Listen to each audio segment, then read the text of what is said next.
26 लाख बहिणा आता अपात्र। नव्या GRच्या अनुषंगाने महाराष्ट्र शासनाने आता 26 लाख महिलांना या योजनेतून वगळले आहे। तसेच रक्षाबंधनाआधी 13वा हप्ता तुमच्या खात्यात जमा केला जाणार आहे। 17 ऑगस्ट 2025 पर्यंत तुमच्या खात्यात स्थलांतरित करण्यात येणार आहे। त्याचबरोबर पुढील 5 वर्ष तरी योजना कायम ठेवणार असं आश्वासन महाराष्ट्र राज्याचे मुख्यमंत्री फडणवीस साहेब यांनी काल सांगितले आहे। तर चला आजच्या या व्हिडिओमध्ये आपण पाहणार आहोत 1/8/2025 रोजी आलेल्या नवीन GR नुसार अपात्र महिला कोण आहेत। तर स्वागत आहे आपलं माझ्या YouTube channel easy to learn मध्ये। अशा नवनवीन व्हिडिओ पाहण्यासाठी माझ्या चॅनलला सबस्क्राईब आणि व्हिडिओ आवडला तर लाईक शेअर जरूर करा, जेणेकरून आपल्या मित्रमैत्रिणींना याबद्दल माहिती भेटेल। तर सुरुवात करूया। नारी शक्ती दूत ॲपवर लाभार्थी वय 1/7/2024 रोजी 21 वर्ष पूर्ण नसेल तर लाभार्थ्यास अपात्र करावे। त्याचबरोबर वेबसाईट पोर्टलवरती 30/9/2024 रोजी 21 वर्ष पूर्ण नसलेल्या लाभार्थ्यास अपात्र करावे। लाभार्थ्याचे वय 1/8/2025 रोजी 65 पेक्षा जास्त असले तर त्या महिलांना अपात्र करण्यात येणार आहेत।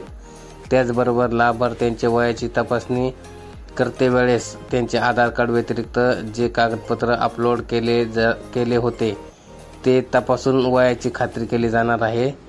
कुटुंबातील एक रेशन कार्ड म्हणजेच एक कुटुंब याप्रमाणे 2 पेक्षा जास्त लाभार्थ्यांची तपासणी मध्ये नावे सापडल्यास 2 पेक्षा जास्त असलेल्या महिला अपात्र करण्यात येणार आहेत। त्याचबरोबर हे काम तपासणीचं हे अंगणवाडी सेविकांना दिले जाणार आहेत। तसेच त्याप्रमाणे आपण कागदपत्रे अपलोड केलेल्या कागदपत्रांमध्ये तफावत जन्मतारखेमध्ये अगर 2 कागदपत्रांमध्ये इतर वेगवेगळी जन्मतारीख आढळल्यास तो लाभार्थी अपात्र करणार आहेत।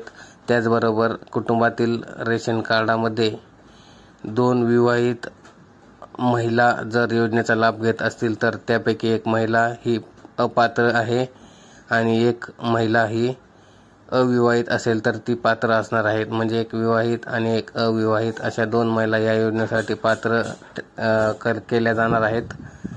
त्याचबरोबर याच्या व्यतिरिक्त अजून लाभ घेणाऱ्या महिलांना अपात्र करण्यात येणार आहेत। लाभार्थी ही व्यक्ती परप्रांतीय असेल तर त्यांना देखील वरील प्रमाणे निकष लागू राहतील।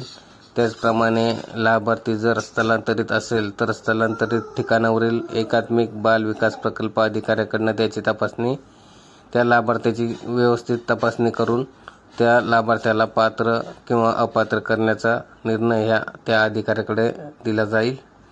याप्रमाणे वरील महिला ह्या योजनेसाठी अपात्र राहतील। लाडकी बहीण योजनेच्या नव्या GRच्या अनुषंगाने शासनाने पारदर्शकता व योग्य लाभ वापर सुनिश्चित करण्याचा निर्धार केला आहे। तसेच पुढील 5 वर्षे ही योजना कायम ठेवण्याची हमी शासनाने रक्षाबंधन या दिवशी दिली आहे। त्याचबरोबर दिलेल्या निधी 1500 रुपयामध्ये पुन्हा वाढ करण्याची शक्यता त्यांनी सांगितली आहे।